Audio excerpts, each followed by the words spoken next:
Well, you're listening to the Hour of the Time. I'm William Cooper. Sorry for the lateness of the broadcast, folks, but apparently the whole world changed their time, and here in Arizona we don't do that.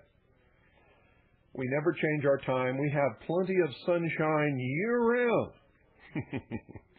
In fact, we've got enough sunshine that we could give the rest of the world half of it, and we wouldn't miss it a bit. And so we don't have to go on daylight savings time or any of that nonsense at all. In the summertime, sometimes the sun doesn't set until like 9 o'clock at night. So we don't need that silly stuff. I mean, to me, it's just absolutely silly. It screws with everybody's biological clock anyway, so why do they do it? I mean, it's supposed to get dark, you know, at night, and it's supposed to be, you know, the sun's supposed to come up in the morning, and but somebody, you know, can't get up that early to enjoy the sun, so they have to make the sunset later. So I know that there's nobody in Arizona listening to this broadcast, and they won't turn on their radios to listen to it until the end of this hour, because that's when they expect to hear it. And just like me, they had no idea that the time had changed. And since we go on the air on shortwave, according to Eastern Time, then if they change their clocks, then we have to go on the air when they change their clocks, no matter what time it is here in Arizona. And since we don't go on daylight savings time in Arizona, there is no announcement in Arizona. There is no, you know, nobody publishes it in the newspaper, and people don't talk about it because it doesn't exist in Arizona. So I got caught off guard today, and because of that, I got to tell you, folks, I'm really tired. I'm exhausted, to tell you the truth. I've been working my butt off really hard. We have met the goal for the television project, and now I'm trying to get that producing. If you still want to contribute, you may. Nobody's going to stop you, and nobody's going to complain if you do, but we have met our goal. And so that's now a reality. It's just getting it going. And that's what I'm working on, amongst other things, this sale that we're having. And we've extended it to the end of April, by the way. It's been extended until the end of April for those of you who needed an extra paycheck or whatever it was that you were complaining about. We extended it to the end of April to accommodate you.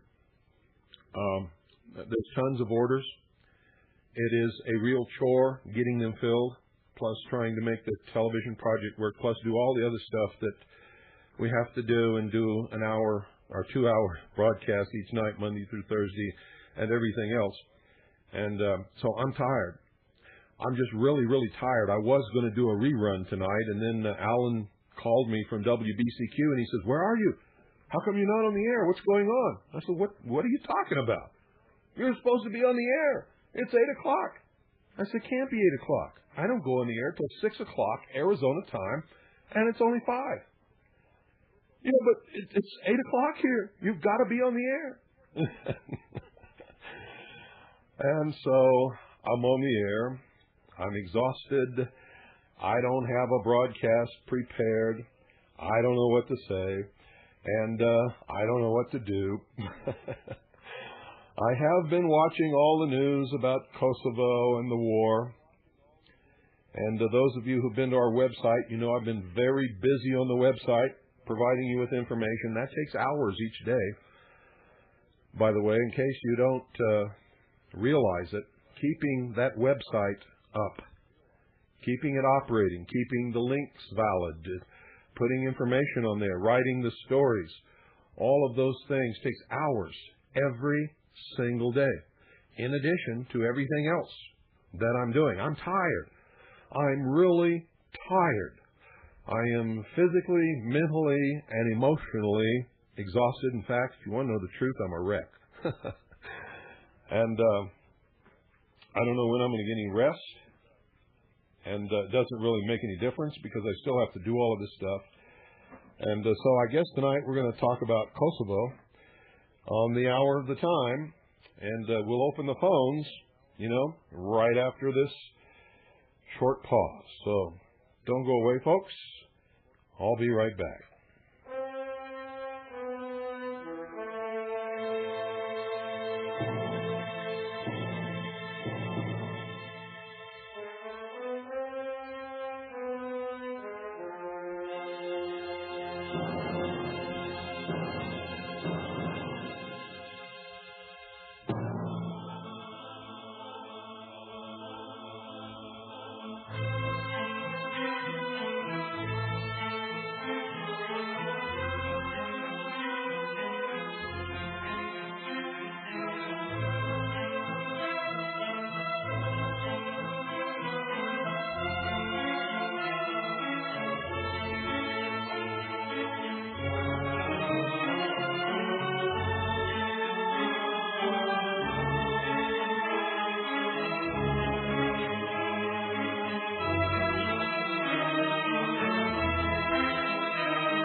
Oh boy, you're hearing it right from the horse's mouth, ladies and gentlemen. That's a band. That's a band from that area. And just like always, we have the on top of it music. And I hope you could hear the lyrics there. Good evening. You're on the air. Hello, Bill. This is Annette from Barnesboro. Hi, Annette. I heard the Jeff Davis program. The reception was very poor in my area.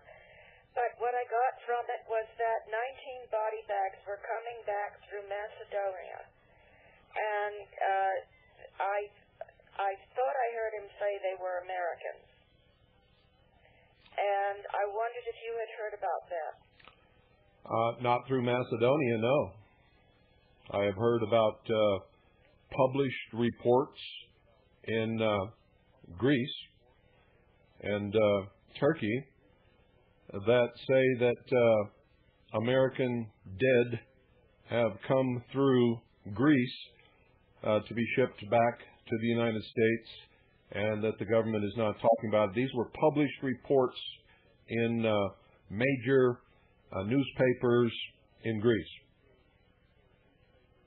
Well, I don't know what to say. All I can say is we don't deal in rumor. All we can say is what we know. And all we know is nothing. We know what was published in the newspapers in Greece. We know what was published in the newspapers in Turkey. We don't actually know if it's fact. Just because something's positive of what he said was that there were 19. It doesn't matter. Oh, I see. You see, just because he said it doesn't make it true. Just because I was asking if you had a confirmation anywhere. No. And you just said, no. Tell me what you know. Yeah. All right, that's all I wanted to say. Okay. Goodbye. Thanks for calling. 520-333-4578. Just because something's printed in a newspaper, folks, does not mean that it's true. But there are published reports in the newspapers in Greece and Turkey that quite a few dead Americans were brought through those countries in order to... Good evening, you're on the air. Hey, Bill, yeah, how you doing? This is Nick in Charlotte. Hi, Nick. Just wanted to comment on what the last lady just said. I'd seen those same reports over the satellite from Greek TV, Greek news, and I didn't know anything about it. That was the first I heard about it, and I couldn't verify it, so I didn't know what to think. And I was going to ask you the same question, but I guess you beat me to the punch. Nope, that's all I can tell you, is that they were published in the Greek news media and in the Turkish news media, print. I didn't know that it was on the satellite news, but I know that it's in the print news in those two countries. Right. And 19 is a low figure from what I've seen. Right. Well, let me ask you a question. How do you think they would try to, how can they cover up 19 deaths of servicemen like that? Don't ask me, because I don't know. I don't see how it could be done. I don't either. Unless they have realized their ultimate goal of complete, total control of all the press in this country. Right. And if that's Thanks true... a lot. Keep up the good work. Okay. Thank you. And if that's true, folks, if they've really done that, then then it's all over, because winning the war is just a process of convincing the majority of the people that you're right. And if you have the only method of speaking to those people, then that's a pretty easy thing to do. 520-333-4578. We'll be taking phone calls for the whole broadcast tonight. This daylight savings time thing took me completely by surprise. For those of you who have not been to our website lately, go there now. harvest-trust.org. You will find some absolutely startling information there. Good evening. You're on the air. Good evening. I just wanted to let you know that you have at least one Arizona listener. Well, hi, Glenn. How are you? I'm just fine, Bill. How did you tune in so early? Did you know that they... Listening to your music on the FM. Oh, I see. You were listening to music, and then all of a sudden, there I was. Huh? Here you are explaining that you're late for a very important date. Yeah, an hour early here. Times change on you. Yeah. I keep thinking almost all day long about how wonderful it is that we can go and fight and get killed in Kosovo, wherever the heck that is, and go out there and kill people that never did us any harm. It's just wonder of all wonders. Yay, Bill. Well, I hope it's not yay, Bill, unless you're talking about Bill Clinton. Now, that's who I meant. Yeah, okay. Being sarcastic and talking about Bill Clinton. Yeah, yay, Bill, king of the world. He thinks he wants to be king of the world. Well, according to what he's done, I guess he is, because NATO is a United Nations force. It was formed under the United Nations Charter, under the auspices of the United Nations, and must conform to all the rules of the United Nations. I didn't know that until you told it to us on the air some time back, and I see in today's Arizona Republic somebody crying down both legs that here is NATO taking off without getting proper permission from the United Nations. Not only that, but Bill Clinton ordered all of it. Bill Clinton is the one who approves and names the targets. Bill Clinton is the king of the world. He has completely cut the United Nations out of the deal, and he, as the president of one country, ordered the NATO strikes on Yugoslavia, Serbia, and Kosovo. Now and plus it's against the Constitution for the United States of America. It's the first time the United States, to my knowledge, has ever made an unprovoked attack upon any foreign nation whatsoever, especially one that had been so friendly and so helpful to us in the past. And he has done it as a blatant act of war without the declaration of war that Congress only can make according to the supreme law of the land, which up until recently used to be the Constitution for the United States of America. Apparently that document is no longer in force. Well, I take the people enforcing that document, and lately I haven't seen a whole lot of enforcement coming from the people. Well, it's pretty hard for the people to do when their leadership tells them that what we're doing is right. I was watching the Mormon conference this weekend when lo and behold, the Lord High Mormon told his flock that they better get behind this and don't ask questions and all that kind of stuff, and this is what we've got to do. And so, how are people supposed to make up their own mind when they're relying upon leaders like this to tell them the truth, and the leader has been brainwashed? I am very, very sorry to hear that. I am a Mormon, Bill. Yeah, I know. I understand that, and I have a great respect for you and all of the Mormons whom I know, and I know that the Mormon Church has done tremendous good for an awful lot of people, but they just fell right in line.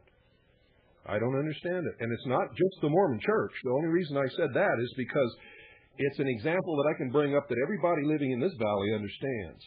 The leadership of the Baptist Church has done the same thing. I have seen the Reverend Schuler of the Crystal Cathedral do the same thing. I have of course the Pope, the leader of the Catholic Church, has not. He has come out against this What's on the Pope?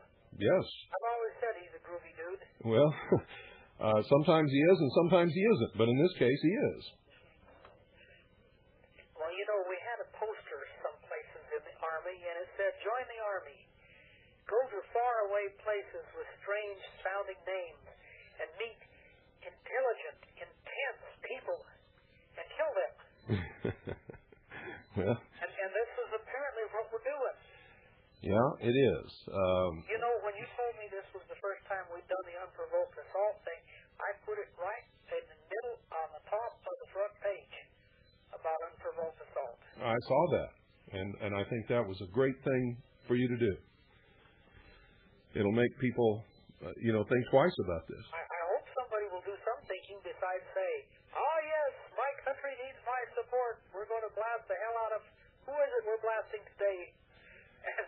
Yeah, that's what the Germans did. And in the Nuremberg trials, that was cast down as a terrible thing to do. Even the lowliest soldier must make sure that what he's doing is right and proper and lawful. And if it's not, he can be tried for war crimes. That's right. Now, you notice that Michael drew his line in the sand and just would not put on the United Nations uniform. And that's exactly what he should not have done, and he didn't do it. And he was. No good deed ever goes unpunished. Yeah, that's true. He was court-martialed, and he's out now. And all the little puppy dogs, all the little puppets, they licked their master's hand and put on the blue beret, and went off after having sworn allegiance to the Constitution for the United States of America, to protect and defend the Constitution for the United States of America against all enemies, foreign and domestic, went off to place their allegiance under a foreign commander, to serve under a foreign force, and foreign purposes. Yeah, and there's nothing in their enlistment contract or in their oath that allows for such a thing to happen. Well, they're being sold out as mercenaries, just like the King George III bought some Hessians. Yeah, we're all being sold out. We're all being sold out. Well, that's a true fact. Yeah, I notice another thing. You keep saying the Constitution for the United States, And I had always heard of the Constitution of the United States. Well, if you read the document, you'll see right at the top it says Constitution for the United States of America. I always go to the source, and to me that's the lawful and correct terminology. Just like everybody across the country always says inalienable rights. It's unalienable rights. Yeah, I go to the Declaration of Independence where that word was first used in the law, and it says unalienable rights. There it is. Yeah. It does say it. It's right in the preamble. It says, we ordain and establish this Constitution for the United States. I never had noticed that. Most people never do. They just listen to what somebody else says and they repeat it. And part of this broadcast, part of the reason for this broadcast is get people to stop repeating what other people say and go look for themselves and find out what the truth is. Because words do make a difference, and you can destroy yourself by the wrong terminology. For instance, unalienable means cannot be leaned against, cannot be taken away. Inalienable means that it can. How about that? You got me. You got me for sure. And the authority is the meanings of the words and the dictionaries that define those words at the time the words were written, not today. Well, I thought another thing there about words, and that's on the income tax law. A couple of other people besides yourself have pointed out in print that the IRS is unable to point to the words that say we're supposed to pay a tax on our wages.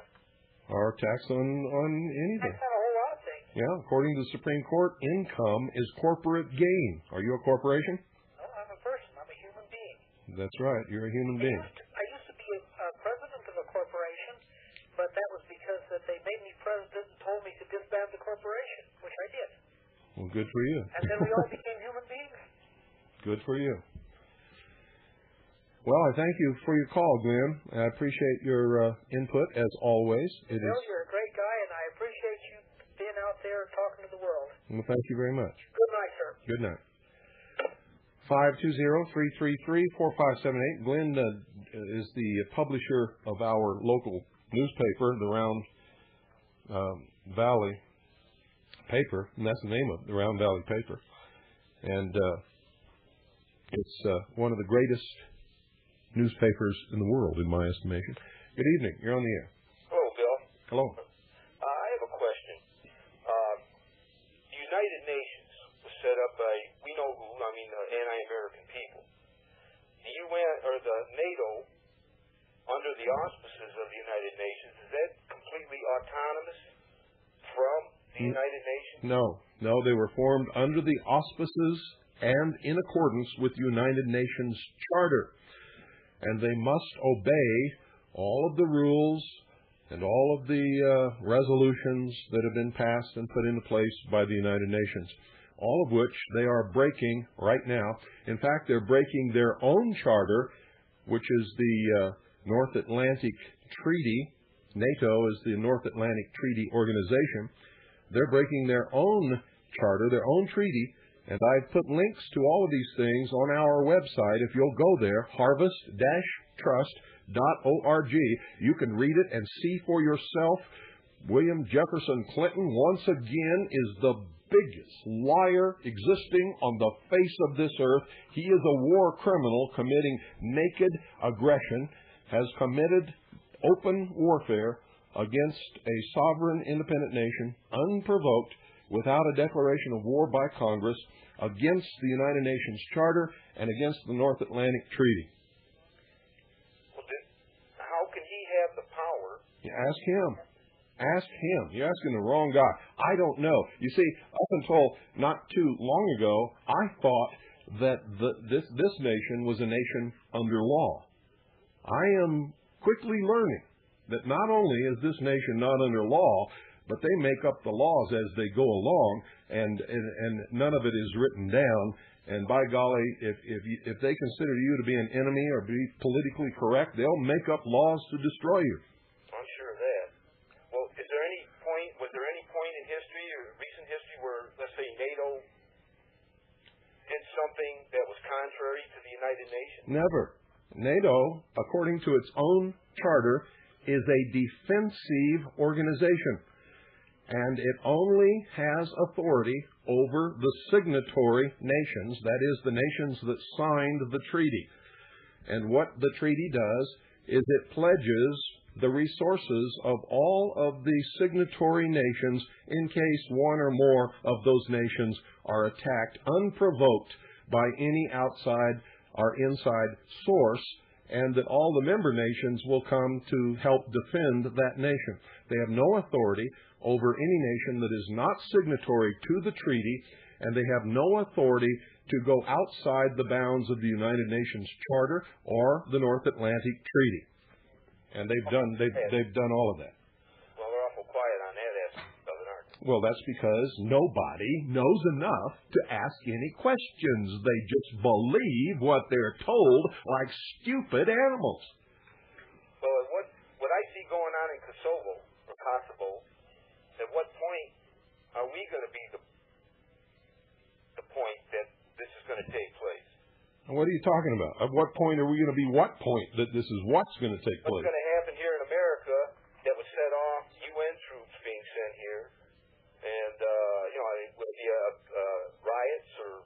Can be anything. They could do it tomorrow morning if they want. They've already set the precedent that Bill Clinton can order anybody to do whatever he wants, no matter what the law says, no matter what treaty says, no matter what the United Nations says, no matter what the Constitution says, and nobody gives a damn. Nobody. Well, we're in dire straits. Yes, we are. I think destruction is pretty much imminent, it seems. It's called the New World Order, world government.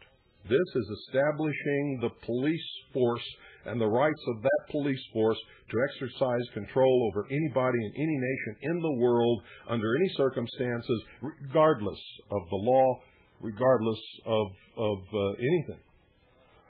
Well, and if they get away with it, the world is history. We're heading there. We're almost there now. Yeah, I know it. Well, thank you very much. You cleared that up for me. What I've been warning people about for years is finally coming to pass. And if they get away with this, then if you're a patriot, they'll do the same thing to you here in this country. Well, that's for sure. Now listen to the Communist News Network. How they keep repeating the word nationalist, nationalistic. Milosevic is a nationalistic dictator. Nationalist, patriot, patriotic. They're demonizing, they're getting the population ready to make this country the biggest cemetery for patriots on the face of this earth. Well, heaven forbid, but I don't think there's going to be any way we're going to avoid this. And there's nobody going to be left unscathed, I don't think. No, it's going to be one hell of a fight. I have no idea who's going to win or who's going to lose, but I tell you what, it's going to be an awful lot of suffering. Well, either way. The older I get, and I'm 48, and the more I've thought about it, and there are very few things to die for, but freedom is definitely one of them. Freedom is the ultimate thing to die for, because without freedom you have nothing else.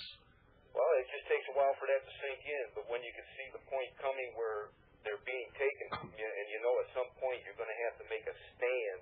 Yeah.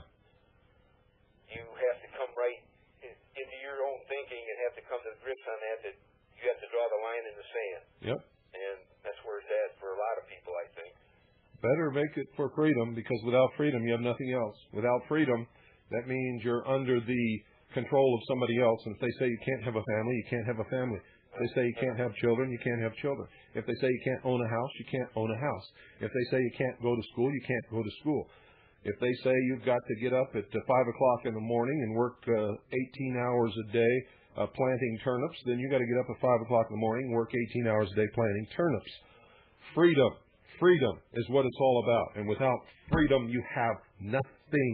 Nothing. And if you're not willing to die for freedom, you cannot and will not ever have it.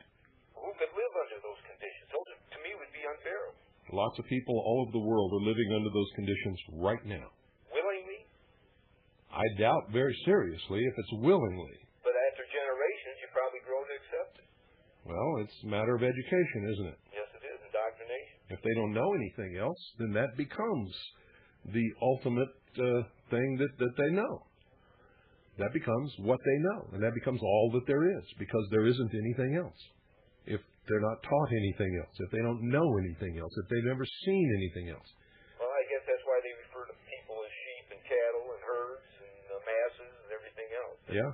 Basically, that's what we are. It's dehumanizing. Whenever you hear anybody, radio talk show host, or you see it in print, or you hear it on the news, or you hear some politician refer to the people as the masses, they are intentionally dehumanizing people. The masses are no different than the herd. Right. And so when you're dehumanized, it's easy to do whatever they want to you because there's no conscience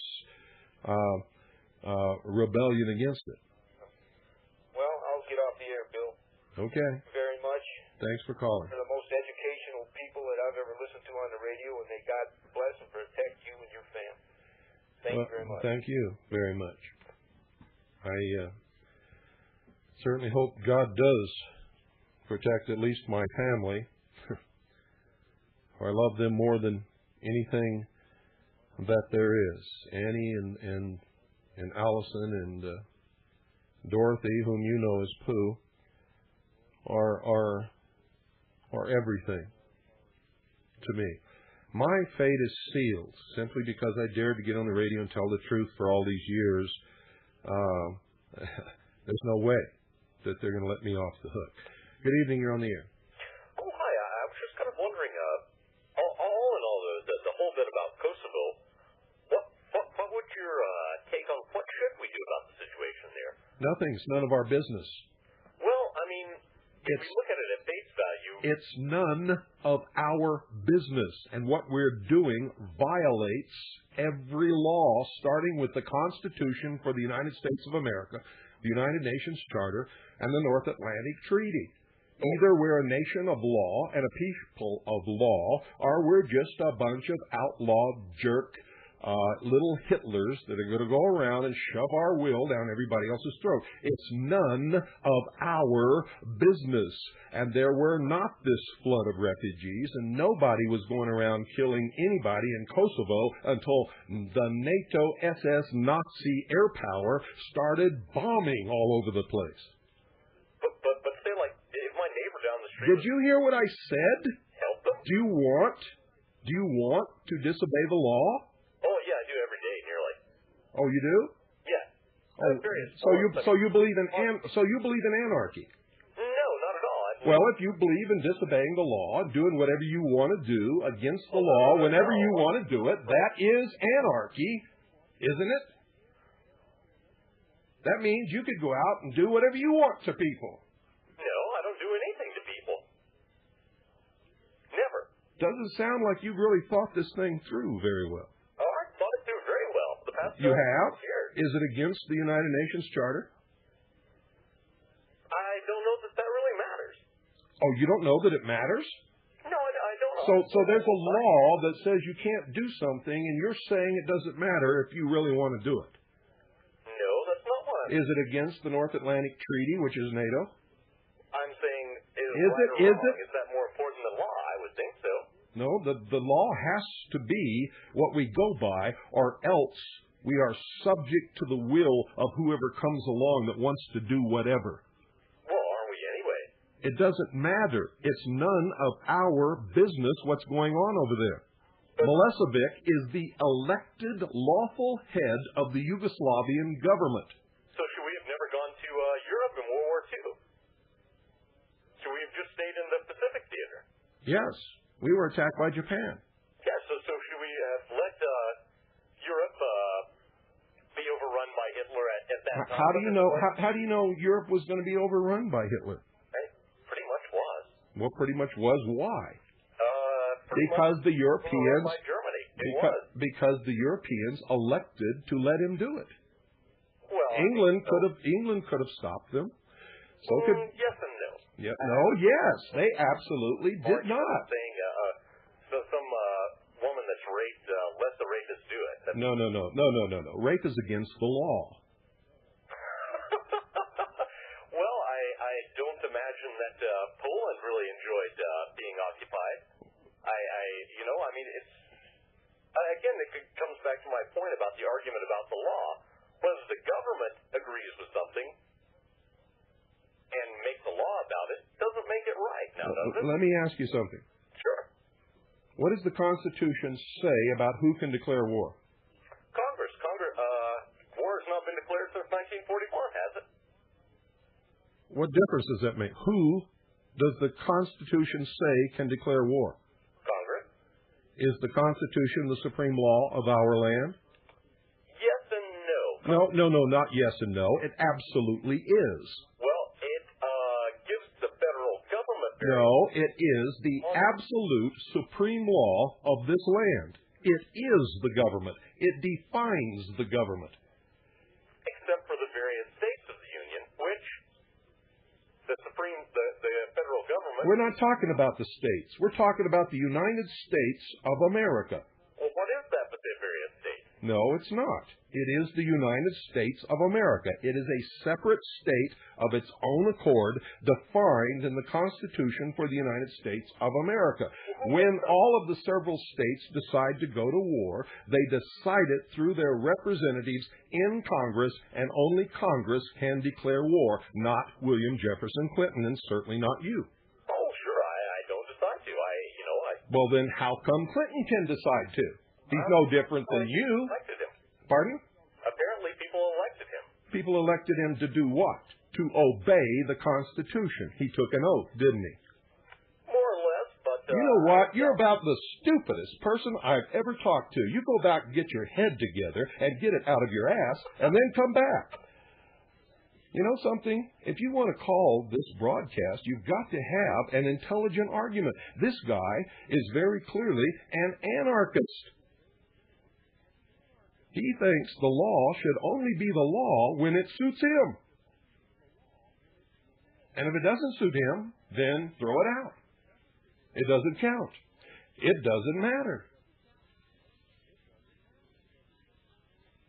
Ladies and gentlemen, if you want that kind of thinking, that's exactly the kind of thinking that Hitler had. And this guy was all for destroying Hitler. You can't have it both ways. Good evening, you're on the air. Hello. What would be the... 520-333-4578 is the number. If you want to propose anarchy, do it honestly. Call up as an anarchist. Say you believe in that. Say you believe that anybody who wants to exert their will on somebody else should have the ability to do it, and then back it up with an intelligent argument. Don't give me this two-faced, wishy-washy crap. It won't fit here. Good evening. You're on the air. Bill, it's an honor and a privilege to speak with you, sir. Thank you. First-time caller. My question is, do you foresee a resumption of the military draft to get more people into NATO and Clinton's little war in the Balkans? No. The whole purpose of the New World Order is disarmament of all nation states and all peoples, and to be able to totally control the people that they have under arms, and that requires an all-volunteer force. So I don't foresee a resumption of the draft at all, because once you get ordinary citizens in there, they're going to stand up and say, hey, we're not going to do this. Screw you. This is wrong. I'm not going to do it. But as long as they have all volunteer members in the armed forces who want to be there, who are little Hitlers in their mind, or they wouldn't, want to be that. And the armed forces, by the way, is an indoctrination into socialism. If you become a career person in the armed forces, I never thought of this. You see, all the time I was in the armed forces, I was in the Air Force, and then in the Navy. I spent 15 years in the armed forces, and I didn't realize I was serving in a socialist system until I got out and started really studying socialism. And that's exactly what it is. So they will do what they're told. Interesting. Okay, that makes a lot of sense. You turned on a few light bulbs, sir. Thank you. Appreciate you speaking to you. Good day. Thanks for calling. 520-333-4578. This whole thing in Kosovo has been engineered. If you go to our website, harvest-trust.org, and read what we have there, you'll find that this whole Kosovo war was planned in 1996 at the meeting of the Bilderbergers. It was published after that meeting. I did a show on it right here on this broadcast, and many other people reported on it. It was reported in the Spotlight. I don't like the Spotlight because it's a racist publication, but nevertheless, it was reported accurately what they decided at the 1996 meeting of the Bilderbergers, and that was to have a war in Kosovo. Good evening. You're on the air. Hey, Mr. Cooper. Yes, sir. How's everything going? You know, you hit the nail on the head. I've been telling you, I was telling these people for the last 6 months that when these body bags started coming back here, because I knew they're going to be bringing them back over here, but these fools, and then when you take here in Detroit now, they got the mayor and the governor going around trying to get people to join the National Guard, and we're going to send you all to college. I said, you go to college all right enough in a box. Yeah, well, look, man, this thing in Kosovo has all the potential to turn into World War III, and we are going to send in combat troops, and we are going to experience tremendous numbers of casualties. The Serbs are well known for their ability to fight on the ground. They are brave. They are daring. They are deadly. Their whole history. Can you imagine that one little group of people as guerrillas held down over 20 Nazi German divisions in World War II all by themselves? Man, there goes a book on guerrilla warfare. You better believe it. And if we go in there, we're just going to absolutely regret it forever. And, the whole world is beginning to hate us now. Look, let me tell you this. You know, when Germany surrendered to the Allies back in 1945, one of the envoys was in India told Mahatma Gandhi, Germany surrendered today. You know, guess what his reply was? What was it? Now you will become the Germans. Keep walking. And the Americans have become the Germans, buddy. Yeah, well, You're worse than Germany. You're right about that. You're absolutely correct. Because matter of fact, I was in the Navy when World War II started. Yeah. I was already down there. But man, Roosevelt wouldn't even tell us that he had heard on the 4th of December that we was going to be bombed in Pearl Harbor. Yeah, they knew it in advance. He let it happen because he wanted to bring the United States into the war. The American people didn't want to go into the war. And if the Japanese hadn't attacked us at Pearl Harbor, we would never have entered that war in Europe. You are right. Absolutely right. So, this is what I got to tell you. Keep up the good work. I mean, I got to get me a computer where I can get on your wavelength. Well, thank you, sir. My son is already on it, though. Well, good. So, take care. Thank you very much. Keep on blocking out the signal. I'm trying. I'm trying very hard. Good luck. Thank you for calling. God bless. God bless you, my friend. You know, that guy that called earlier, I gave him every opportunity to make some kind of a logical, reasonable, intelligent argument for what he was saying, and he couldn't do it. All he could come up with was, never mind. Good evening, you're on the air. Bill? Yes, sir. Enjoy your program. You was talking about inalienable and unalienable rights. Yes. Previously. They're the same thing. No, they're not. Yes, I just looked up the dictionary. You weren't listening to what I said. You have to look in the dictionary that was in use and at the meanings of the words that were in use at the time they were written. Okay, I stand corrected then. The meanings of the words in our language have been so changed over the years that they don't even apply in a court of law with the same meaning anymore. Yeah, I know that. It's a method of changing the beliefs and the political orientation of a people by changing the meaning of the words that they use over a long period of time. Okay. If you really want to understand what I'm talking about, you go get yourself an 1828 or earlier dictionary and start looking up the meanings of words, and you will be absolutely amazed at what you're going to discover. Well, I'll try that. Good for you. out. You're welcome. Bye-bye. Inalienable and unalienable, ladies and gentlemen, do not mean the same thing. 520-333-4578. Good evening. You're on the air. Mr. Cooper, always a pleasure to speak to you. Thank you. Carmine from Pennsylvania. I heard that they said that it may be unalienable rights. Have you heard that one? Well, that's what I said. Unalienable. I said that. Okay, because of the shortwave, I couldn't quite make out what you were saying. Yeah, unalienable. Can't take it away. Also, that guy that was on earlier that was not only annoying you, but everybody else with an earshot on the radio. See, this is what's wrong with this country. The judge tells them when they're in a jury, no. Don't ignore the law. I'm going to tell you how to interpret it. Yeah, and I'm going to tell you how you can rule. And I'm going to tell you what you can examine as evidence and what you can't, and what you can think about and what you can't think about. And that's all wrong. And that's how we get these hairy decisions, because people aren't looking at the law. They're looking at googly eyes from the judge or the prosecutor or the defending attorney. They're mesmerized, and they don't look at the law. They're ignorant, apathetic, and stupid.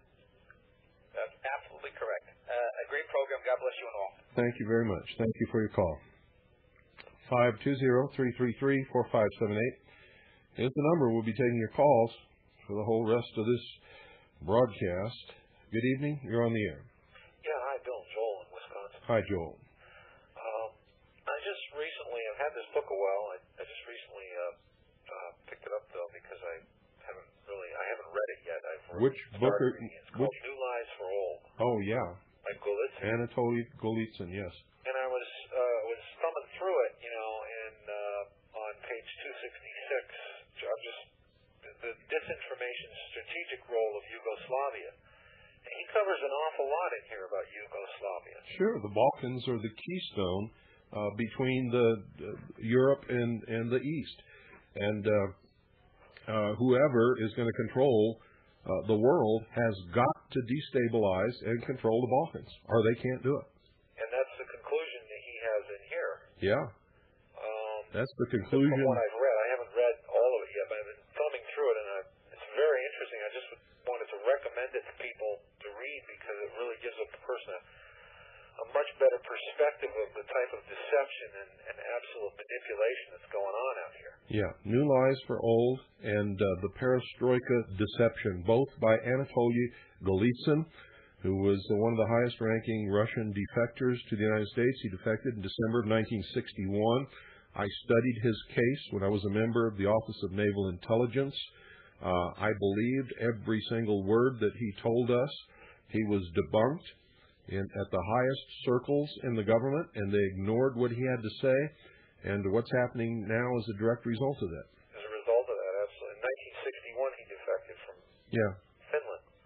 Yeah. Okay, that's all I wanted to say. I just wanted to mention it to the listening audience. Well, he defected from the Soviet Union through Finland. Right. But he was not a Finn. He was a Soviet.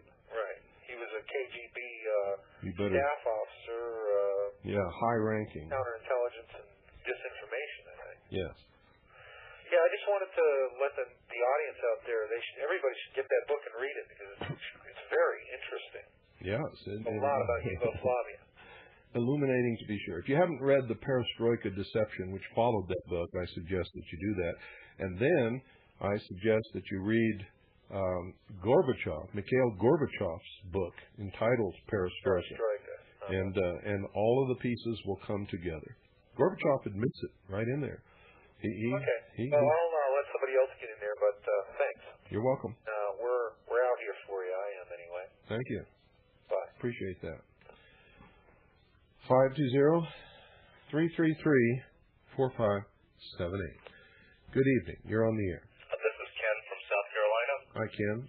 I heard a broadcaster today say we're getting ready to turn the Panama Canal over to Panama. Yes, that's been in the works for many, many years. I don't know how you feel about that, but I felt that it was their canal to start with. Well, it was. We went in there and we stole it, and we manipulated the politics and the wars and the economy and everything else. And, pretty much we control just about every government south of our border. Okay, but this host on the program wasn't taking calls today, so I wasn't able to call in and correct him. He said we're getting ready it over to Panama, and I was going to tell them, no, we're not. We're getting ready to turn it over to China. Well, according to what I've been studying, you may be right. Well, that's what I've heard, that some Chinese company is probably going to end up running the canal. Well, you may be right. They've certainly gone in there, and they've put a lot of money in the right pockets, and they have contracts, and they have land for bases, and so that just might become a reality. Yep, and the caller who called in a few calls ago, that's the most ignorant one that I've ever heard. But it doesn't surprise me, because I know people just like that who think that the government programs are great, and they love, a lot of people love the government programs and the system. And what amazed me is he really thinks that if the government or anybody in government believes that the law's not right and they want to do it different, that it's okay for them to just go ahead and do that. That's exactly what he was saying, and that's the way they operate, I believe, in England. I don't think they have a constitution. I think England is a democracy. We are a republic. That's correct, and England is also one of the most heavily taxed socialist systems in the world. I've been to England. I've talked to the people. They are not happy. I can tell you that. Yes. With their lot. They're miserable, and almost everything they earn goes to pay taxes, and they're just not a happy people. I believe that's true. And you see, when they're a democracy like England, all they do is pass a law and they take everybody's guns away, and that's all they have to do is get 51%. Yeah, or anything else they want to do. And just take people's rights away. And that's a lot of people. A lot of people do believe our country is a democracy. I mean, that's the ignorance. That's because that's what they hear repeated over and over again on the boob tube. And they've never read the Constitution. They certainly have never read Article 4, Section 4, which guarantees to every state a Republican form of government. Yep. And Bob Dole, he was carrying around the 10th Amendment when he was campaigning, and that's a joke. Yeah. For any of these senators to go out there and carry around the 10th Amendment is a joke. Well, for me, a senator to open his mouth is a joke, to tell you the truth. They quit telling the truth many, many years ago. Well, one other thing that I'm going to look into, I don't know enough about it, somebody said that the 16th Amendment was never ratified. It never was ratified. And because it was never ratified, according to the Constitution, it's not law. Not in any of the states, anywhere. Okay. Well, I enjoy your program, and keep up the good work. Thank you very much. 520-333-4578. Yeah, it's been proven by many people who have done the research. I've done the research. There was a book written, The Law That Never Was. There's no doubt whatsoever, just recently, a special agent of the Internal Revenue Service has come out publicly, has written a report to his superiors, after which he was forced to resign. And he says the 16th Amendment was never ratified and therefore is not law. Good evening. You're on the air. Hi, Mr. Cooper. This is Helen from New York. Hi, Helen. I need you to talk a lot louder and turn off your radio. All right. Turn the radio off. I'm seeing, and they keep referring to the fact that Milosevic's news media is governed by the government and run by the government. I seem to think that ours is also. Hey, if you watch CNN for more than 5 minutes and you even have half a brain, you know that you're being brainwashed. For instance, it's winter over there. They've been telling us about these terrible storms that they're having that's been hindering the bombing, right? Right. How come they keep showing us pictures of dead bodies in green grass? Right. And then other dead bodies in snow with dead grass and dead vegetation and no leaves on the trees all around. And I could go on and on and on and on, but the stupid American sheeple don't ever catch any of this stuff because they have lost the ability for original thought many years ago. They cannot think. They can't put two and two together. They sit there in a trance and absorb and believe everything they're told and everything they see without question. It amazes me. It makes me cry sometimes. Anything anymore, I swear. Good for you. All our media, in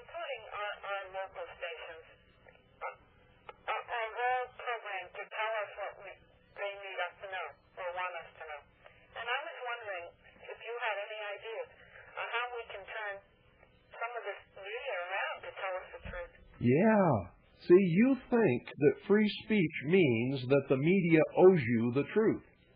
And that's not true. That's a lie. Free speech means you have the right to say whatever you want, whether it's true or false. If you want the people to hear the truth, you have to own the media. Publish a newsletter. Publish a newspaper. Start a low-power FM broadcasting station. Get an international broadcast like I have done. Start your own low-power television station in your area. And don't be afraid of the consequences. You can't be afraid. We're in a war. And if people don't start standing up and fighting this war with me and the other people who are fighting it and taking the same risk that we're taking, pretty soon you're going to find yourselves casualties, slaves, non-entities, or just plain flat dead.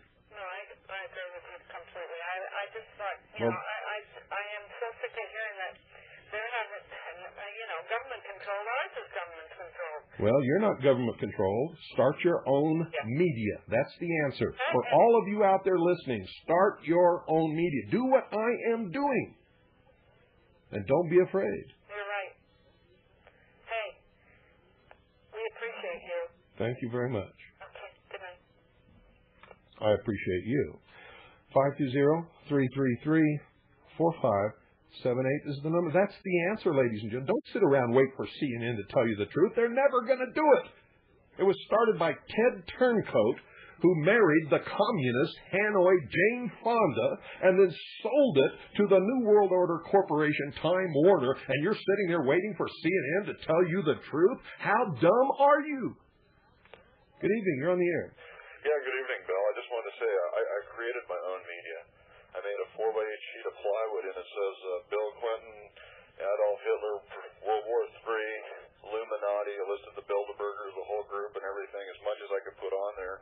And I went and stood on Pacific Coast Highway over the weekend, and everything's in 3-inch high letters. I mean, I got as much as I could, but people were stopping and looking at it and asking me questions. Well, good for you. So I commend you highly. It took guts, and it took courage, and it took fortuitousness and insight for you to go out there and do that, and you're to be commended, and there should be millions of Americans doing that same thing. Absolutely. You know what I would recommend a lot of Americans do? Is make those little targets like that they're holding up in Belgrade. Yeah, let's all become targets. And just fold, put one of those on the back of your car, or just put anything, those little Yugoslav flag, French blue, white, and red. I like the targets. That's easy. Anybody, even children can make those targets. We can put them on the back of our jackets, on the back of our shirts. We can put them on the roof of our car, on the sides of our doors, on our office doors. We can put those targets everywhere. In fact, that's what we're going to do, folks.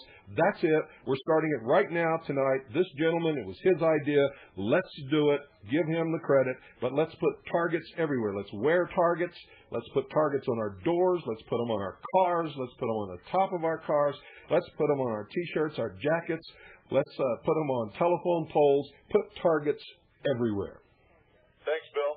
You're welcome. Thank you, sir. Goodbye. That was a great idea, and that's what we're going to do. I'm challenging all Americans tonight. In fact, everybody around the world, make targets and put them everywhere. Good evening. You're on the air. Hello, Bill. Hello. I'm calling from upstate New York, Binghamton, New York. Uh-huh. And I'm very happy to hear your program. Thank you. I called several years ago when you were on WWCR, and you went off the air on WWCR, and I could not find you on this shortwave frequency right here until tonight. And I just wanted to call up and say I'm very happy to hear you on the air because I like listening to you back then, and I called up before, but I'm very happy to find you on the 7.214. No, it's 7.415. 7.14? 7.415. Okay. Well, Bill, I'm appreciative because I try to listen to your shortwave a lot, but to be honest with you, you're the only one that never lied to me or to your listeners. You never did. And the other ones out there, they lie a lot. They like to sell products, and you're the only one that told the truth and never compromised. And that's what I appreciate about you. And I'm very happy to call you up and I'd like to listen, and I know you tell all your people to do the research themselves. You say, don't listen to me. You say, you look it up. And I appreciate you for being very honest, and I'm a little nervous, but I'm very happy to hear you on, and I'm going to try to listen. I just found you. I was like scanning, and I just turned on the frequency here, and I'm very happy. And well, thank you. What are your hours? I'm on the East Coast. What are your hours? 7? I don't know. Everybody just went on daylight savings time. I don't know what time it is. I'm just happy to hear you out there. Where you're at. I have your number, and I just want to say thank you. You're the only one that told. You're the only one that never lied. Well, thank you. I'm very happy. I'm glad to hear you, Bill. Thank you very much, and hopefully I'll call and make more sense next time. But I'm just happy to hear you. That's okay. Thank you very much. Bye. And I never will lie to you, ladies and gentlemen. Occasionally I will make a mistake. I'm a human person. I make mistakes. And when I make a mistake, if you'll correct me and prove it to me, I mean, don't just call me up and say you made a mistake. You got to prove it to me now. If you can prove it to me, I get on the air and correct it with no hesitation, no embarrassment whatsoever, because that's what I want to do, is tell the truth. Good evening. You're on the air. Oh, hi. I didn't know I'd get in that quick. I need you to talk a lot louder. Put the phone right in front of your mouth and talk real loud. Hello? Yeah. Okay, I'm turning my radio down. Anyway, for a lot of the people I've tried to convince that I need you to talk a lot louder, please. For a lot of people that don't believe in this Council on Foreign Relations. Boy, some of you people just don't know what talk loud means. I mean, you just can't do it, can you? It just blows my mind. Go ahead. I'm trying to talk loud. But you're not doing it. But go ahead. It's apparent to me that it's not going to happen, so go ahead. I don't know if you've ever looked into the Foreign Affairs magazine and their own writings from the Council on Foreign Relations. I've been taking it for years and have recommended it to everybody in the listening audience for at least 5 or 6 years. And, well, anyway, back in the time there was the 100-day economic agenda, which he's been holding to. The reshaping of the Middle East, which was nothing more than the plan months before the Persian Gulf War. Yeah. And the population threat, the whole 9 yards. There's a wealth of information in these things that seem to be a little ahead of their time. Well, they always are. Usually whatever they print in foreign relations comes to pass within 2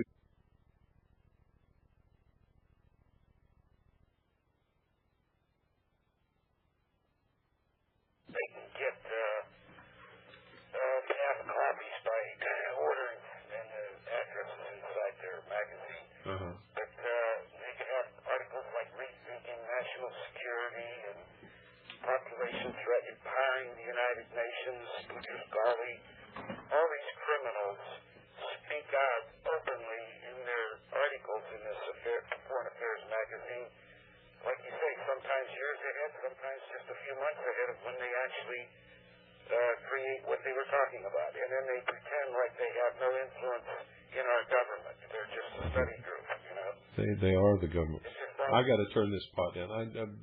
The reason you could hear him well, folks, because I had the pot turned up so high that if I spoke, it blew my ears out. I just can't do it. So I got the pot back down now. Go ahead. That's all I want to do is bring to attention that if they want proof from the horse's mouth, all they have to do is get a few of these Foreign Affairs magazines. Not that I want them to contribute to them, but to really learn that these people do indeed forecast our future. Sure they do. Yeah. Okay, well, that's all I had to mention. Thank you. Thank you for calling. I'm going to take a little break, folks. Like I said at the beginning of the broadcast, I'm really exhausted. So I'm going to take a little break. I'm going to go get something to drink here so that my throat doesn't get dry. And I'll be right back after this short pause, and we will continue the phone thing. Oh, and by the way, sorry, Alan, this daylight savings time just got me all screwed up. I'm sitting here waiting for 7 o'clock. And it's 6:14, which means it's 14 minutes too late, but here it is. You're listening to WBCQ, Monticello, Maine, USA. This is the hour of the time, and I'm William Cooper.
I got to tell you, that's really heavy. I don't know if you can hear the words like I can, but that is heavy.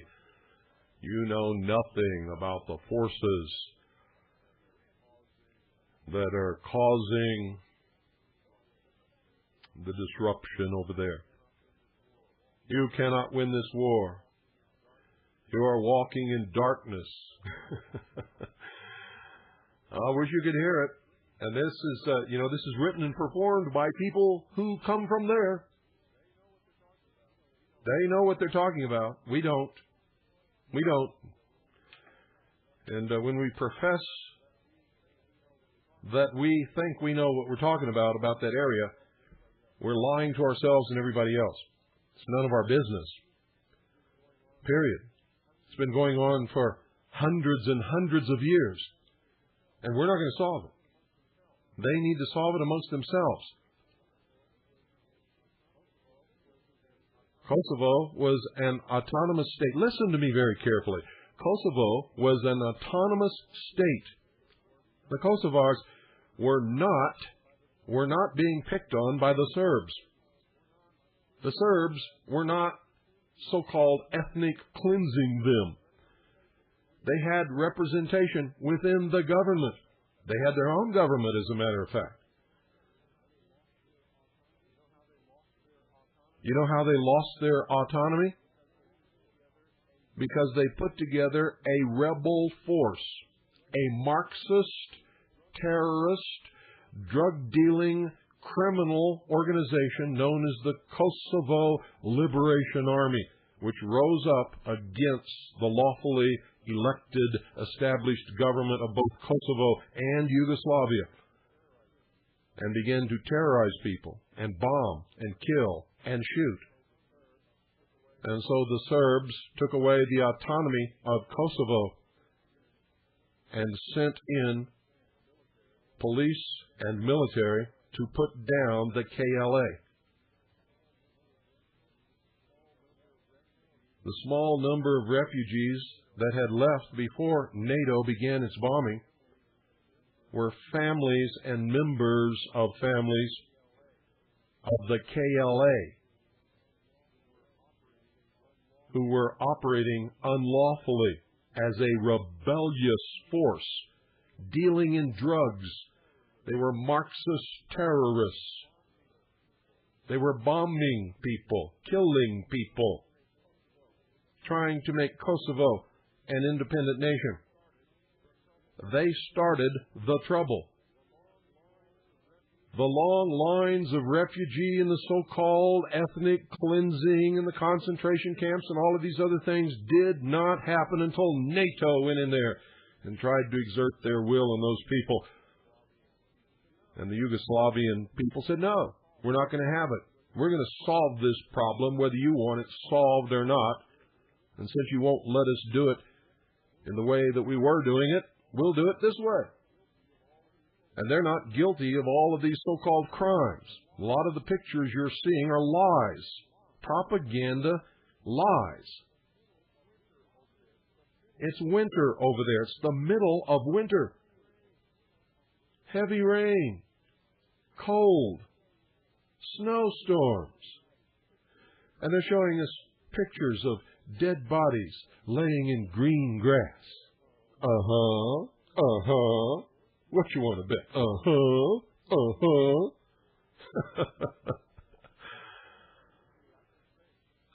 You see, I can think. I can see. I can reason. How do you know that these guys in the black masks, the black ski masks, are Serbian police? How do you know they're not Kosovo Liberation Army? How do you know they're not CIA operatives? How do you know they're not the Bureau of Alcohol, Tobacco, and Firearms or the Federal Bureau of Investigation, all of whom wear black ski masks? I almost fell out of my chair the other night when Vice President Gore said, we have to stop these people from wearing black ski masks and breaking down doors in the middle of the night. That's what they do right here in this country. The government forces wear black ski masks and break down doors in the middle of the night without warrants, seize property, take people, destroy their lives, kill them, murder them. Gee, why isn't NATO here? What's the matter with all the fools in this country? I mean, they just eat this stuff. Oh, they're wearing black ski masks. Oh, they must be terrible people. Hey, wake up, dummy. They wear black ski masks here. They got a SWAT team in your hometown that wears black ski masks and dresses up like Ninja Turtles and goes out in the middle of the night and kills people. Wake your dumb ass up. Wake your dumb ass up. I am sick of the ignorance and the stupidity of this country. What's the matter with you? Don't get me started. 520-333-4570. See what I mean, folks? When I said I'm tired, I'm exhausted, I'm not kidding. I'm just sick of this crap. I'm sick of it. Good evening. You're on the air. Yeah, hi, Bill. Hi. This is unconfirmed. I mean, I'm looking at a Yugoslav website, but there's an article in it that's Dateline Geneva, April 5th by Itar Tass.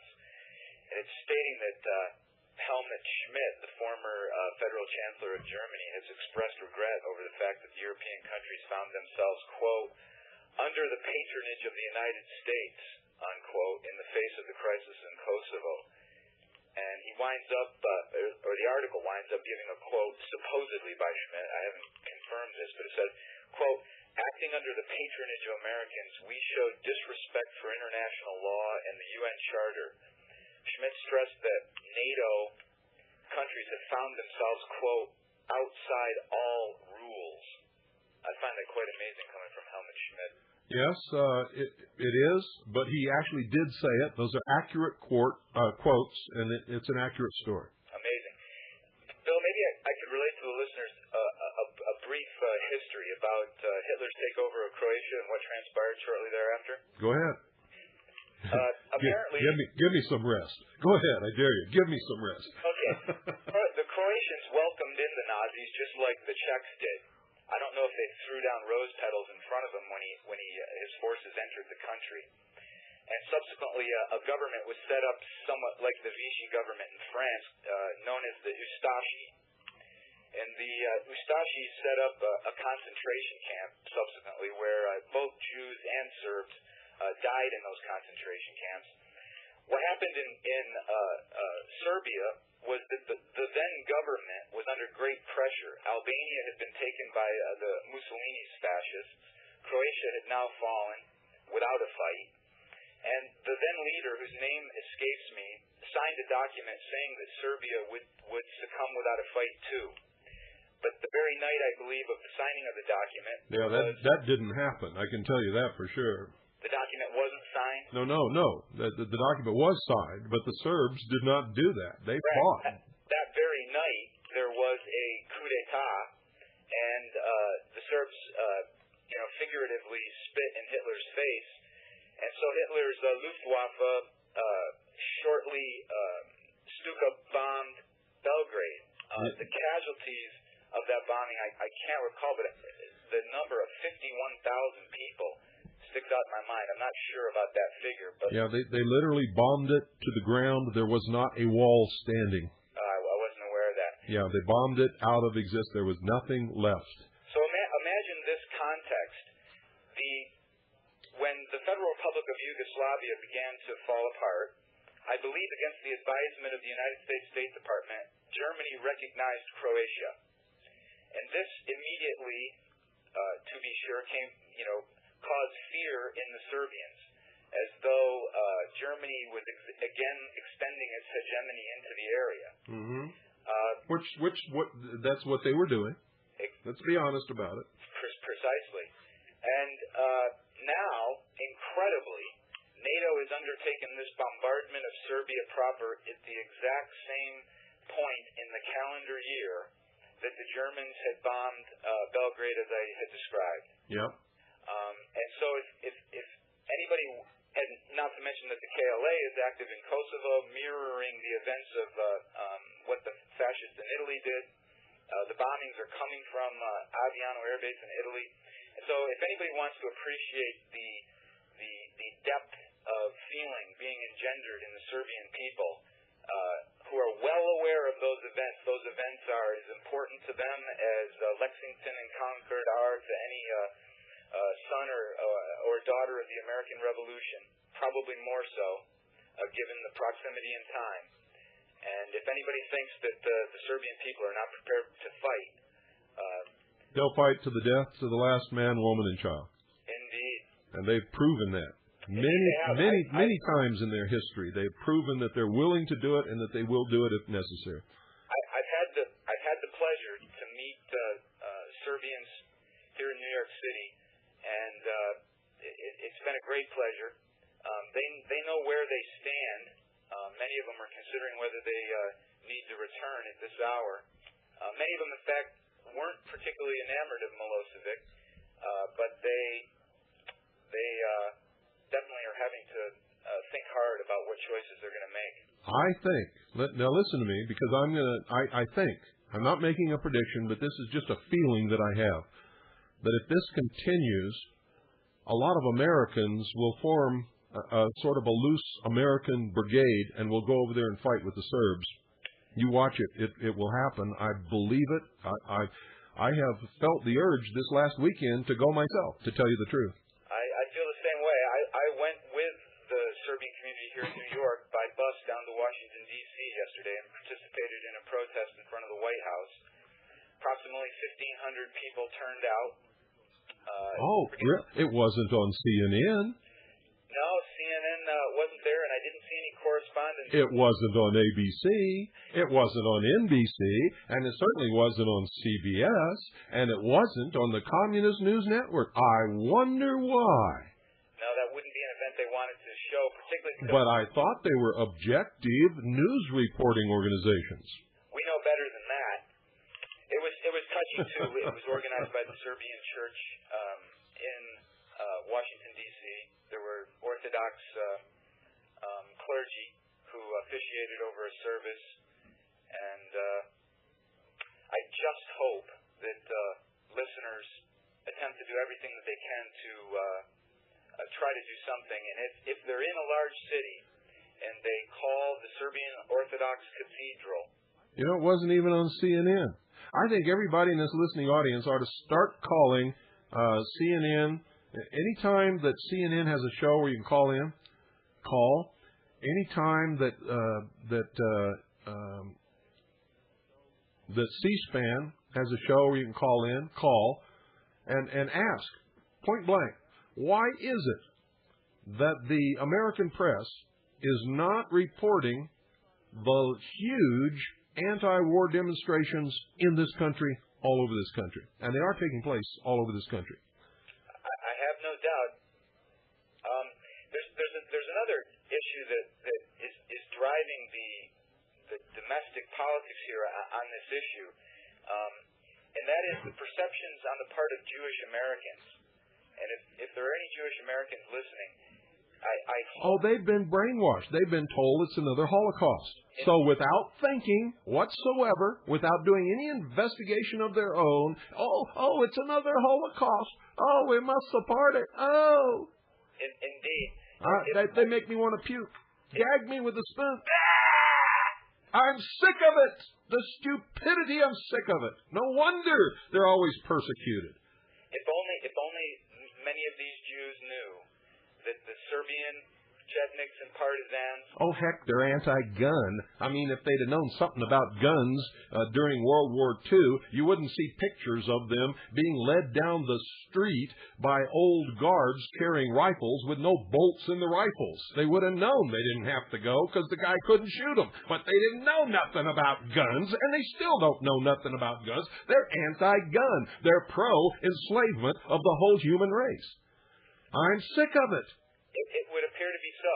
I've asked many Jewish friends that question. I asked them, do they not see that were the Jewish people in Europe more of a mind to have defended themselves, that a lot of those atrocities could not have taken place? Well, thank God for the Jewish militia in the Warsaw Ghetto. Listen to me, ladies and gentlemen, it was a Jewish militia in the Warsaw Ghetto that rose up against the Germans and took a lot of Germans out of the fight against the Allied forces and kept them occupied. And yeah, they suffered for it, but by God, they maintained their dignity and they stood up and they fought back. And I'm proud of those Jewish militiamen and women who did that. Would one rather die with a gun in their hand fighting, or die of starvation being worked to death, or perhaps die in an oven, or with a bullet in the back of the head while you're kneeling on the ground? Why do people do that? If I know somebody's going to shoot me in the back of the head and they tell me to kneel, I'm going to say, screw you, and I'm going to spit in their face. Absolutely. Why in hell am I going to kneel on the ground so they can shoot me in the back of the head? What kind of stupidity is this? I'm going to spit right in their face and say, hell no. If you're going to shoot me, I'm going to stand up and fight you like a man. And then I'm going to jump his bones. And I'm going to hurt him as hard as I can. And if I can, I'll bite his nose right off his face before he shoots me. What's sad to me is that the people who are going to prosecute this war against the Serbians, perhaps on the ground, the officer corps of the United States Army, they know the facts. They've sold out a long time ago, or they wouldn't be there doing that. It's unconstitutional. They all know it. Well, no, they all know it's against the NATO treaty. They have to study these things to be an officer. What I mean is they understand how vigorously the Serbians will fight. Well, so what? If they're already traitorous and they're going against the law that they know is the law, and they're doing all this willingly, who gives a damn? They deserve to get beat. They deserve to get beat. Absolutely, but my point is, unfortunately, I'm horrified, particularly when I see these Apache helicopters going in. You know who I'm horrified about? The poor enlisted men who are depending on their officers to tell them the truth. I feel for those men. They're going to find out a reality they didn't know about. I feel for them. My heart goes out to them. I wish I could do something to prevent the slaughter that's going to happen, but it's going to happen. Indeed, and But I don't feel sorry for the officers. They deserve to get their asses kicked. They deserve to get literally beat into the ground. They are blatantly anti-constitutional traitors. They're going against the Constitution for the United States. They're going against the NATO Charter. They're going against the United Nations Charter. They all know it. But, oh my goodness, if I speak up, I might not reach retirement. And that's really what they're there for. What I meant was I'm afraid that they're not going to try to fight in a manly fashion. They're going to fight from helicopter platforms, and that the sophistication of those helicopter platforms, I'm horrified to think what they can achieve with them if they're used judiciously. And well, you have to understand that the Serbs have the Soviet shoulder-fired equivalent to our Stinger. Have you ever heard a statistic about how many they might have in the field? No, but I happen to also know that Russia is resupplying Yugoslavia. They are doing it despite what they say. Remember now, every time Russia ever helped a revolutionary force or another government, they've always denied that they were doing it. Always throughout their history. And I'm telling you right now, they are supplying the Serbs. The Serbs, now they've been standing off with these platforms that were firing cruise missiles from hundreds of miles away. Right. And so they were in no danger. Now, if they go in there with Apache helicopters and low-flying bombers and all of these, anti-troop, anti-tank type aircraft weapons, they're going to start feeling some things that they haven't felt before. They're going to get shot down. And when that starts to happen, oh, my goodness, did you see the millions of yellow ribbons for these three idiots that went into Yugoslavia on a lark? They left their patrol by themselves and went across the border. I guess they were feeling really strong and tough and brave, and they got captured. And look what happened. Oh, everybody's just crying, and they're parading their parents and their relatives all over the networks and the news and the interview shows and Larry King Live and all this kind of stuff, and they're showing millions of yellow ribbons tied all over everything across the country. What in the world are these fools going to do when people start dying? Maybe the good news then is that the officer corps will finally stand up to Clinton if they cannot impress upon Clinton that there's no way that he can force them to prosecute a ground war. Oh, they're waiting for it. They're looking forward to it. Yeah. Now, remember, I was in the military for 15 years. I worked very closely with officers. Right. Not so much in the Air Force, but in the Navy all the time. I had my own command in Vietnam. I was a river patrol boat captain. Right. I worked on the bridge. I was the petty officer in charge of the bridge on just about every ship that I served on. I was the petty officer in charge of the command center at St. Pac Fleet, Commander-in-Chief of the United States Pacific Fleet. I know how they think. I know what's going on. And I'm going to tell you right now that according to military regulations, they must have a war every so many years, or they cannot promote officers to field grade rank or to certain command positions that absolutely require, by regulation, that they have combat experience. So they're all looking forward to it because that's their road to promotion. And the higher the rank they get, the higher their retirement check will be after 20 years. I had no idea. It's true, my friend. And if you can get an officer to sit down with you and tell you the truth honestly, he'll tell you that. Well, on that note, I guess I'll leave you, Bill. Okay. Thanks for calling. Thank you. And remember, folks, now it's no longer a military of citizens. It's an all-volunteer force. Warmongers who want to be military, who want to go to war, and who want to kill people. That's what they train for all the time. It's their life. Good evening. You're on the air. Yes, Bill. I heard today a couple places actually, that Greece is reporting that over 50 Allied or NATO troops have already died. We've already covered that. Yes, it's been. Okay, I caught the show late. It's been reported, but not verified. Yes, I understand that. Also, Britain today is talking about Harriers and the fact that they haven't dropped a single bomb in 8 days.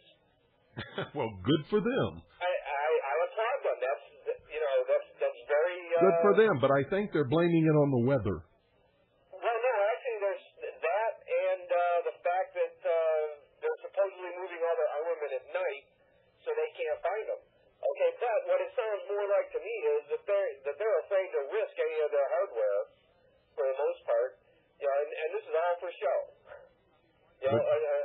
Could be. I mean, why not let the stupid Americans take all the risk? Why not? Well, Britain's playing a bigger hand than we are practically in many areas. Well, I don't know. You know, they're a part of NATO. Tony Blair and Bill Clinton getting together and saying, look, we want to rule this part of the world. For the most part.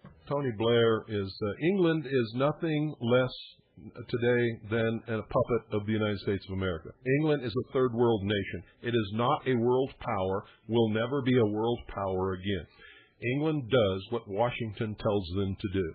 England is a socialist, New World Order country. And to get all of these historic things that Americans have cluttered in their minds about England out of your mind. It's all bullshit. England is today a third world, third-rate country. They don't control anybody or anything. They take their orders from Washington, D.C. I hear you on that. And on that, I didn't hear the show earlier if you had covered the fact that... yes, we did. Take my word for it. Don't waste more airtime on it. Take my word for it. Also, MSNBC was reporting in an apartment building, and the Serbs allowed a TV crew in to let the press see an apartment building that was totally devastated. They call it an accidental bombing. Accidental. The news anchor at MSNBC, I think Brian Williams, said it was an accidental bombing. I find that to be comical. Well, that's what happens in war. You drop a bomb and you think you want it to hit a certain place, but it doesn't. It hits somewhere else. Yeah, but the fact of the matter is... Listen to me. 70% of all munitions fired in a war do not hit the target they were meant for. Rationally, no, I understand that. So there's going to be apartment houses hit and schools hit and hospitals hit and civilians killed. That's the nature of war. This is a war. But if they weren't dropping the bomb in the first place, it would truly be accidental. Yeah, but they are. So, okay, with that, I'll let someone else on. They are. And when they drop a bomb intentionally, whether it hits the target or not, there's nothing accidental about it. It's not an accident. It's an intentional act of war. They're starting to brainwash people into think that when they launch a bomb, it's supposed to hit exactly what it was launched at, and that's a lie. Remember the Gulf War? They showed us bombs going in windows and down chimneys and all that kind of stuff, and they had everybody believing that they were only hitting the targets that they aimed for. Guess what, folks? You can get the reports, the analysis of the effectiveness of the weapons and the weapons fired versus targets hit, et cetera, et cetera, et cetera, after the Gulf War. And it was the exact same figures as the Vietnam War. 70% of all munitions fired hit targets other than the one they were fired at. It's the truth. It's always going to be the truth, no matter how technical their systems get. There are people operating those systems. And there are other factors that enter into it. And there's equipment failures. There's all kinds of things. There's mistakes in the targeting. And that's just the way the ball bounces. 520-333-4578 is the number. Now, in case you're out there shaking your head, I am not in favor of this. I cannot support an unlawful, unprovoked attack by the United States upon a sovereign nation that has always been our ally.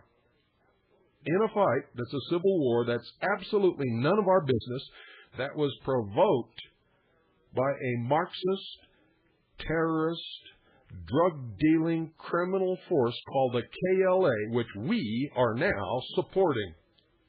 Good evening. You're on the air. Yes, good evening, Mr. Cooper. How are you? Good. Yes, Turn your radio off. Turn your radio off. Yeah, I saw. Okay. I was digging around a little bit, and I found this book written by a British general about 15 years ago. The title of the book is World War III. And I already know what it's going to say, but go ahead. Are you familiar with the book? Yes, I am. Go ahead. Oh, okay. Well, among other things, the London is hit by a nuclear bomb, and he gives maps and a lot of other detailed information on the whole situation. And it seems that the object of all this is to destroy the ability of the Serbia or Yugoslavia to wage any kind of war and decimate their military. That seems to be the total objective. Well, that's not the total objective. That's one of the objectives toward the real objective, which is to destabilize the area and put it under international control, establishing the legitimacy of the New World Order and its police force to be able to exert its will over sovereign nations against any law, whenever they want to do it.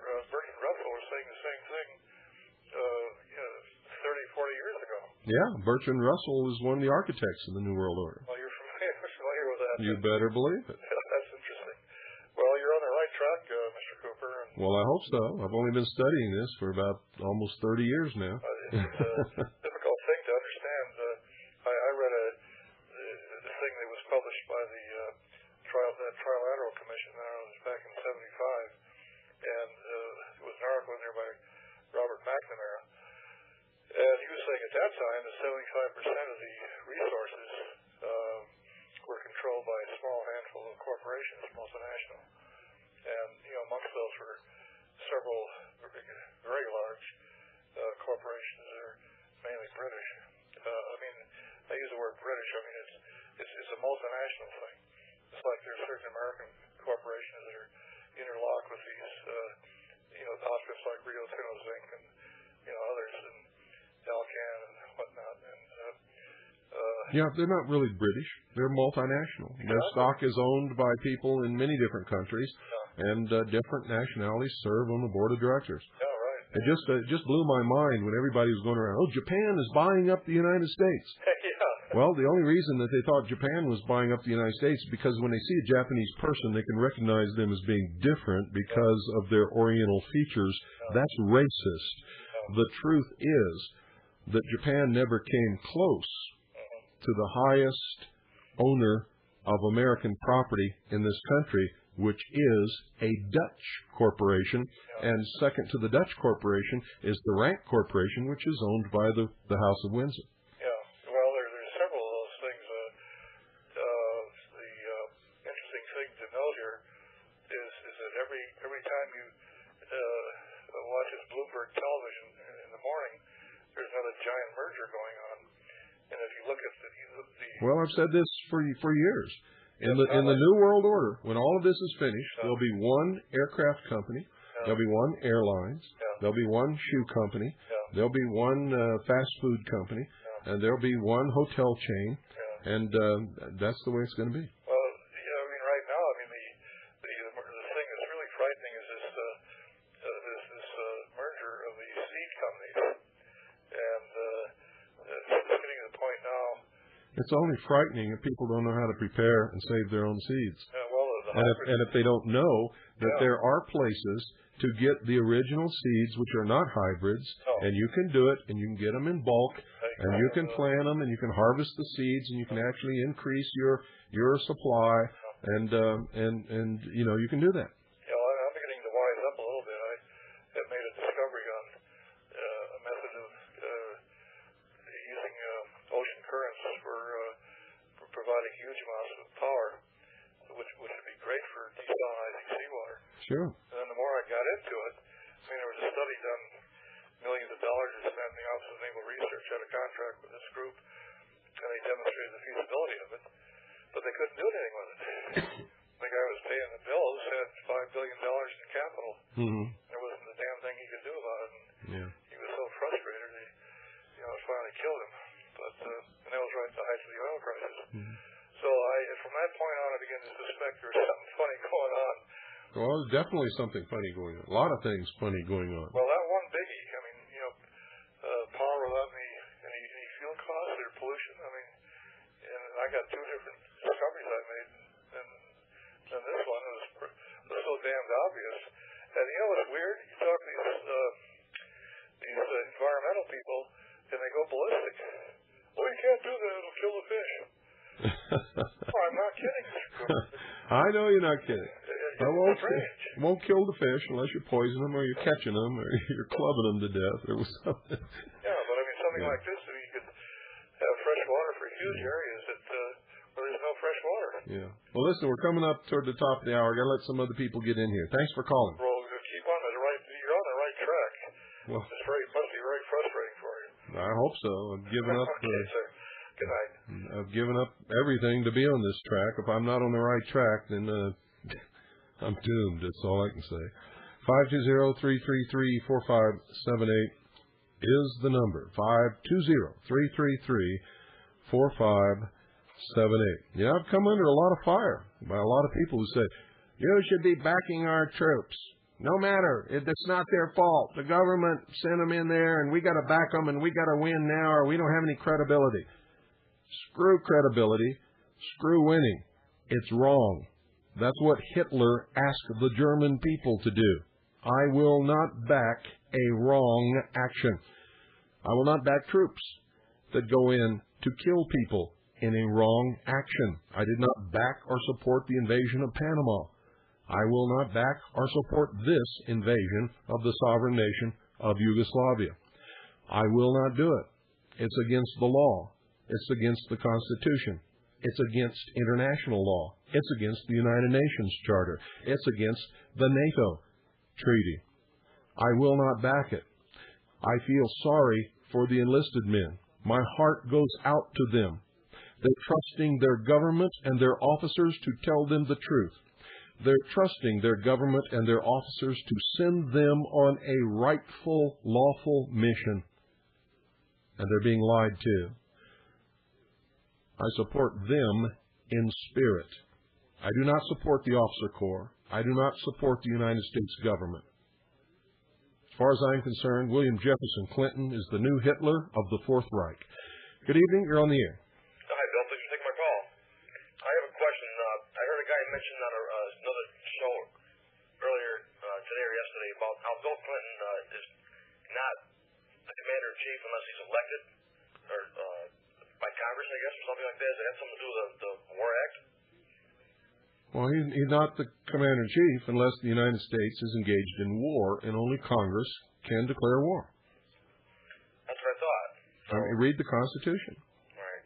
That makes sense to me. It's all there. It's all in the Constitution. It's all in the law. Why Americans won't read those 7 little articles, it only takes a very short time. The Constitution is not thick.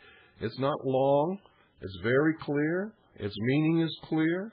It's concise and to the point, and the men who wrote it were geniuses, and they used the language that they meant to use, and they meant to say exactly what they wrote. And why Americans are so afraid to read the Constitution is beyond me. Well spoken. Thank you. Good night. You're welcome. 520-333-4578. Good evening. You're on the air. Good evening. How are you doing? Fine. Yeah, well, I've been listening to your program now, and I'm surprised to hear something like this over the radio. I'm Serbian, and I've been listening to this media and everything else, and this is kind of new. Well, it's not new. It's just honest. Well, I'm very appreciated that there is still somebody who say the things the way they are. Well, thank you.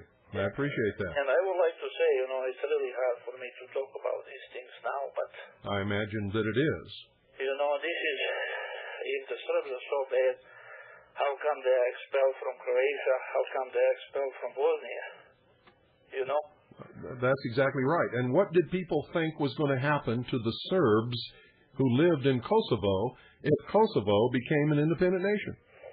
There would have been ethnic cleansing of the Serbs. We all know that. But these liars on CNN, the Communist News Network, and in Washington, D.C. won't tell anybody that. But that's exactly what was going to happen, isn't it? Yep. Well, I'm glad that you put the things, the way they really are. Before the World War II, that was like 700,000-800,000 Serbian people in Kosovo. In 1997, there is like 180,000 of them. So you tell me who's kicking who out. Yeah, you're right. You have a good evening. Thank you very much for your call, and I support you in your hour of need 100%. Thanks. And that's it, folks. That's the end of tonight's broadcast. For those of you listening in Arizona, if you're wondering what's going on, you probably were taken by surprise, just like I was. We don't go on daylight savings time here, so I had no idea that we were supposed to move the broadcast up an hour, because we have to be on according to East Coast time, which does go on daylight savings time, and we have to go on the air at 8 Eastern for our international broadcast. And so Alan Weiner from WBCQ called me at about 10 minutes after 5 and said, "What's the matter? Why aren't you on the air?" And he was just in a dead panic. And I said, "What do you mean? I'm not supposed to be on the air until 6 o'clock. It's only 5. And so for all through the summer until they change again, and if nobody tells me, I won't know it, because, you know, we don't advertise that here in Arizona because we don't do it. We got plenty of sunshine. We don't need any more. And so anyway, that's what happened. And from now on, the hour of the time will be aired from 5 p.m. to 7 p.m. Mountain Standard Time, which is what Arizona is always on. So that's why, if you tuned in Arizona and you're wondering why the broadcast is ending an hour early, it's not. We've already been on the air for 2 hours. Good night, folks. God bless each and every single one of you. Try to listen to the words of this if you can, and decipher it, and you know, you need to hear it.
Al Gore on television over the weekend said he wants to eliminate thugs who break down doors in the middle of the night wearing ski masks. Oh, he better tell that to the DATF, the FBI, and half the police countries. Police countries, yeah, that's what they think here. Police departments all over this country. Wake up, sheeple. You're already being sheared.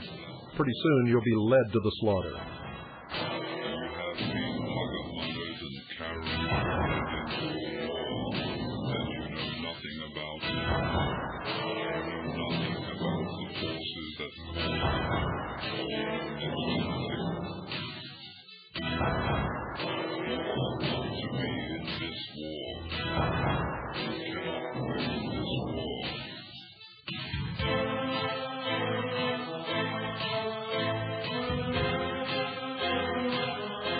Make targets, folks. Put them on your back. Put them on your cars. Put them on your door. Put them on top of your head. Put them on lampposts. Put them everywhere.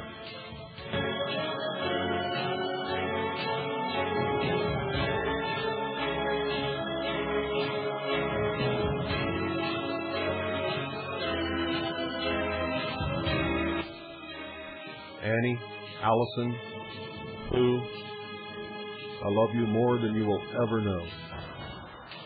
And all of this just brings it into my mind and makes me think about it and makes me love you all that much more.